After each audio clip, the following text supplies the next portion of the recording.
ध्रुव राठी, मोहक मंगल और नितिश राजपूत। इन क्रिएटर्स के हर वीडियो पर व्यूज मिलियंस में आते हैं एंड ये एड रेवेन्यू से लाखों कमाते हैं। अगर आप भी इन यूट्यूबर्स के जैसे वीडियोस बनाना चाहते हो देन मोस्ट लाइकली आपने वीडियो का टॉपिक तो सोच लिया है, बट अब आपको समझ नहीं आ रहा कि रिसर्च शुरू कहाँ से करें, किन पॉइंट्स को कवर करें। हमारे टॉपिक के बारे में तो गूगल पे इतनी इन्फॉर्मेशन है, तो उनमें से क्या क्या पढ़ें एंड फाइनली उस इन्फॉर्मेशन के बेसिस पे एक स्क्रिप्ट कैसे लिखें।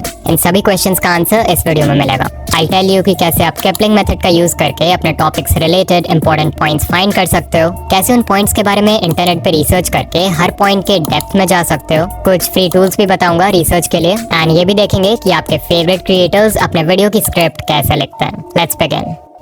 आपके मन में आता है एक amazing idea and you decide कि आप इस टॉपिक पर वीडियो बनाओगे। अब यहाँ पर आपके साथ दो चीजें हो सकती हैं, या तो उस टॉपिक से रिलेटेड इतने सारे पॉइंट्स आएंगे आपके दिमाग में कि आप कंफ्यूज हो जाओगे कि उनमें से कितनों को नोट करें, या फिर आपका ब्रेन बिल्कुल ब्लैंक होगा and you will have no idea कि स्टार्ट कहाँ से करें। जो भी हो, इन दोनों ही केसेस में आप यूज करोगे केपलिंग मेथड का। केपलिंग मेथड एक सिंपल और इफेक्टिव टेक्निक है जो कि यूज किया जाता है किसी भी टॉपिक से रिलेटेड इन्फॉर्मेशन गैदर करने के लिए। इस टेक्निक को हम 5W1H मेथड भी बोलते हैं because it uses the 5 W's जो कि हैं who, what, when, where, why and 1H जो कि है how। एग्जाम्पल से समझते हैं कि इस टेक्निक का यूज कैसे करना है। लेट्स से हम एक वीडियो बना रहे हैं on the topic the hidden world of dark web. So मैं केपलिंग मेथड को इस टॉपिक पे अप्लाई करके अपने वीडियो के लिए रेलेवेंट पॉइंट्स फाइंड कर सकता हूँ। जैसे पहला सबसे बेसिक क्वेश्चन हो सकता है what exactly is the dark web. इसमें आप बता सकते हो कि डार्क वेब क्या है, वो सरफेस वेब से कैसे डिफर करता है, उस पर किस तरह का कंटेंट अवेलेबल है एटसेट्रा। फिर है व्हेन, सो क्वेश्चन हो जाएगा when did dark web emerge. इसमें आप एक टाइमलाइन दे सकते हो कि डार्क वेब कब आया, कब पॉपुलर हुआ। अगर उससे रिलेटेड हिस्ट्री के कुछ बड़े इवेंट्स हैं तो उसके बारे में बता सकते हो। फिर है where was it created and where is it used the most. Then we have who, so who are the individuals controlling the world of dark web, who uses the dark web, who are the potential victims of it। Basically हर तरह के लोग जो directly या indirectly इस चीज में involve हैं या इससे अफेक्ट होते हैं उनके बारे में बात करेंगे। फिर है why, so why does the dark web exist and finally we have how। तो इसमें आप डार्क वेब के टेक्निकल एस्पेक्ट्स को कवर कर सकते हो कि वो काम कैसे करता है, यानी कि how does the dark web work। केपलिंग मेथड बहुत ही यूजफुल है रिसर्च के लिए बिकॉज इट इंश्योर्स कि आपके टॉपिक के सभी रेलेवेंट एस्पेक्ट्स को कंसिडर किया जाए। एंड जितने भी यूट्यूबर्स को आप देखते हो वो इस मेथड का यूज करते हैं to conduct research. Let's take Dhruv Rathee की video how metaverse works, secrets of metaverse. मैंने इस वीडियो को देखा एंड नोट डाउन किया कि ध्रुव भाई ने इस वीडियो में एग्जैक्टली कौन से टॉपिक्स को कवर किया है। सबसे पहले है व्हाट इज मेटावर्स। इसमें उन्होंने मेटावर्स को डिफाइन किया है, इसके नेम के ओरिजिन के बारे में बात किया है, इसके यूजर्स के बारे में बताया है।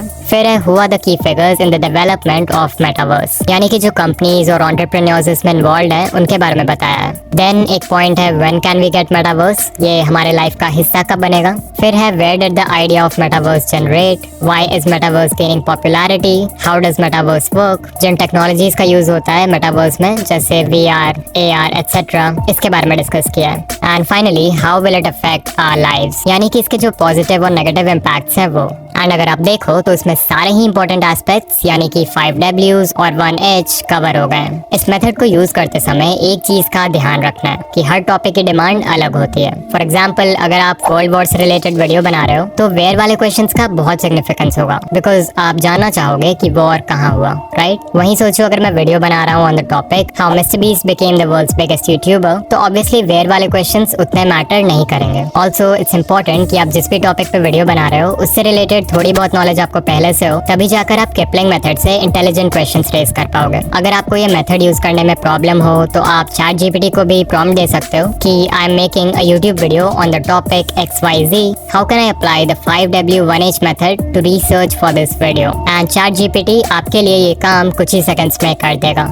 इतना करने के बाद आता है वो स्टेप जहाँ से असली रिसर्च शुरू होगी, यानी कि finding answers and verifying source. Basically अभी हमने जो लिस्ट ऑफ क्वेश्चंस या लिस्ट ऑफ पॉइंट्स प्रिपेयर किया है उनके आंसर्स ढूंढेंगे हम। इसके लिए आप गूगल पे जाकर एक क्विक सर्च परफॉर्म कर सकते हो एंड आपको आर्टिकल्स मिल जाएंगे अपने क्वेश्चन से रिलेटेड। आपका जो टॉपिक है उसका विकिपीडिया फाइंड कर सकते हो, अपने टॉपिक से रिलेटेड बुक्स फाइंड कर सकते हो, डॉक्यूमेंट्रीज एंड इंटरव्यूज देख सकते हो यूट्यूब पे। ऑफ कोर्स इसका ऑल्टरनेटिव है कि ChatGPT जैसे साइट्स पर जाके अपने क्वेश्चंस को टाइप करना एंड वहां से आंसर्स फाइंड करना। बट आई स्ट्रांगली रिकमेंड कि आप इस मेथड को अवॉइड करो। दिस इज बिकॉज नंबर 1, आप जितने आर्टिकल्स, स्टडीज और रिपोर्ट्स पढ़ोगे, जितने इंटरव्यूज देखोगे, उतनी ही आपकी नॉलेज इंक्रीज होगी उस टॉपिक के बारे में, जिससे आप और भी एक्सटेंसिव रिसर्च कर पाओगे with much more confidence. The second reason is कि जब आप खुद से आर्टिकल्स पढ़ोगे तो यू विल रियलाइज कि बहुत सारे इंपॉर्टेंट पॉइंट्स हैं जो आप किपलिंग मेथड यूज करने के बाद भी मिस कर रहे थे। तो उन पॉइंट्स को भी आप अपने लिस्ट में ऐड कर सकते हो। अगर आप एआई की मदद लेना ही चाहते हो तो आई रिकमेंड कि आप परप्लेक्सिटी जैसे एआई टूल्स का यूज करो। Perplexity is good for research because इस पे आपको जो भी आंसर मिलेगा आप उसके साइटेशन यानी कि उस इंफॉर्मेशन का जो सोर्स है वो भी देख सकते हो। इसके मेनली 2 फायदे हैं। पहला तो ये कि आप उन सोर्सेज में मेंशन आर्टिकल्स को पढ़ के और भी ज्यादा इन्फॉर्मेशन कलेक्ट कर सकते हो अपने क्वेश्चन के रिगार्डिंग, और दूसरा ये कि आप सोर्स ऑफ इन्फॉर्मेशन को वेरीफाई कर सकते हो कि वो रिलायबल है कि नहीं। जो कुछ भी आप अपने टॉपिक पर पढ़ो, मेक श्योर टू चेक कि वो एक ट्रस्टेबल वेबसाइट का है एंड ये भी देखो कि उसका जो ऑथर है वो क्रेडिबल है कि नहीं।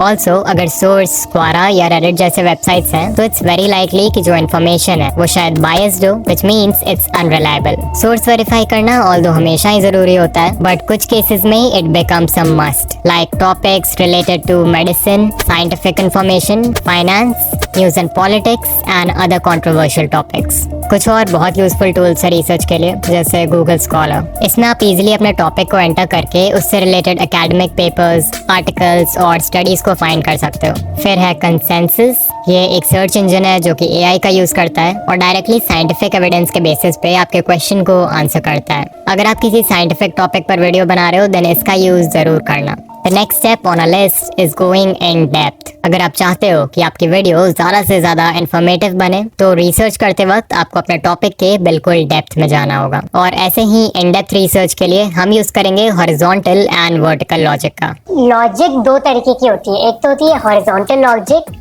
और एक होती है वर्टिकल लॉजिक। सो या क्या है ये horizontal and vertical logic? Let's say we are making a video on the topic of smoking and research करते समय हमारे पास एक क्वेश्चन आया, why do people smoke? तो we can write कि इसके मेन रीजंस हैं peer pressure, stress relief, advertising, etc. तो ये हो गया एग्जाम्पल हॉरिजॉन्टल लॉजिक का। इसे हॉरिजॉन्टल लॉजिक इसलिए कहते हैं क्योंकि हम अपने टॉपिक को एक्सप्लोर कर रहे हैं along a horizontal plane। वहीं अगर हमें वर्टिकल प्लेन में मूव करके टॉपिक के डेप्थ में जाना हो तो वो हो जाएगा vertical logic. So like why do people smoke? तो पीयर प्रेशर की वजह से लोग पीयर प्रेशर क्यों फेस करते हैं? बिकॉज उन्हें अपने सोशल सर्कल में फिट होना है। सोशल सर्कल में फिट क्यों होना है? Because feeling of belonging and connection humans की बेसिक नीड है। बेसिक नीड क्यों है? बिकॉज थ्रू आउट हिस्ट्री एक ट्राइब का हिस्सा होना has been important for protection, resource sharing and reproduction. So as you can see हम इस प्रॉब्लम के रूट कॉज तक पहुंच गए। एंड इसी तरह से आपको भी हर इंपॉर्टेंट क्वेश्चन के डेप्थ में जाना है हॉरिजॉन्टल एंड वर्टिकल लॉजिक का यूज करते हुए।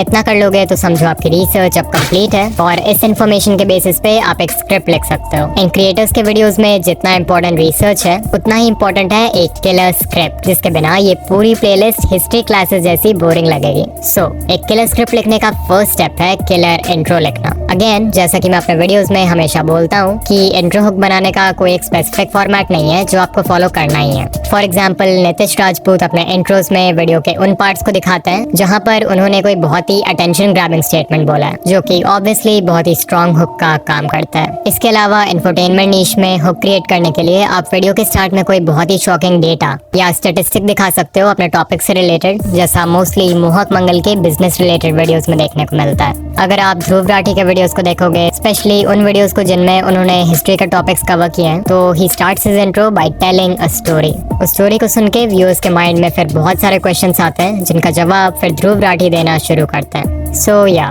इंट्रो किसी भी तरह का हो, सब में एक चीज कॉमन है, दैट इज कि व्यूअर्स को क्यूरियस कर देना है बाकी की वीडियो भी देखने के लिए। After you have written the intro, अब आपको मेन कंटेंट पे आना है, यानी कि जो भी पॉइंट्स आपने किपलिंग मेथड से नोट डाउन किया है उनको आंसर करना शुरू करना है। मोस्ट केसेस में जो बेसिक क्वेश्चंस हैं उनको पहले आंसर कर दो तो अच्छा है। लाइक अगर वीडियो मोनालिसा के बारे में है तो पहले मोनालिसा को किसने बनाया, कब बनाया, इन क्वेश्चंस को पहले आंसर करो और फिर थोड़े और इंटरेस्टिंग क्वेश्चंस की तरफ बढ़ो, जैसे कि why is Mona Lisa the most most expensive painting. You also have to remember कि उन्हीं क्वेश्चंस के ज्यादा डेप्थ में जाना है जो वीडियो के टॉपिक से रेलेवेंट हो। लाइक अगर मोनालिसा की वीडियो है और आप हु पेंटेड मोनालिसा, इस क्वेश्चन के ज्यादा डेप्थ में चले गए, लियोनार्डो डा विंची की हिस्ट्री, एजुकेशन, फैमिली सब कुछ को कवर करने लग गए, तो viewers will probably quit the video because वो इसके लिए नहीं आए थे। इंस्टेड ऑफ दिस, क्वेश्चंस जैसे कि who is the woman in the painting, ये ज्यादा रेलेवेंट और इंटरेस्टिंग भी है, सो आप इसको बहुत ही डिटेल में कवर कर सकते हो। But wait, this is not enough. अगर आप चाहते हो कि व्यूअर्स पूरे वीडियो में बने रहें विदाउट गेटिंग बोर्ड, तो आपको कुछ और भी करना होगा। अगर आप ध्रुव राठी को देखते हो तो आपको पता है कि उनके वीडियोस में कितने सारे पॉइंट्स कवर्ड होते हैं, but still the entire video feels like a movie. कभी भी ऐसा नहीं होगा कि एक पॉइंट के बाद एब्रप्टली यानी अचानक से दूसरा पॉइंट शुरू हो जाए। इन पॉइंट्स के बीच हमेशा एक लिंक होता है। कभी ये अपने करंट पॉइंट को एक्सप्लेन करते करते कोई ऐसा क्वेश्चन रेज करते हैं जिसका आंसर नेक्स्ट पॉइंट से मिलता है, या फिर कुछ ऐसा बता देता है जिससे करंट पॉइंट पूरी तरह कॉन्ट्राडिक्ट हो जाए। ये रिटेंशन टैक्टिक इतना सटल होता है कि व्यूअर को पता भी नहीं चलता, येट ये उन्हें पूरे वीडियो में बनाए रखता है। ऑलराइट, सो अगर आप यहाँ तक आ गए हो तो कमेंट कर देना रिसर्च इज फन एंड जरूर बताना कि वीडियो कैसी लगी। इस चैनल पर मैं ऐसे ही यूट्यूब ग्रोथ रिलेटेड वीडियोस बनाता हूँ, तो अगर आप अपना चैनल ग्रो करने में इंटरेस्टेड हो तो ये प्लेलिस्ट अभी देखो। एंड या मैं आपसे वहीं मिलूंगा। बाय।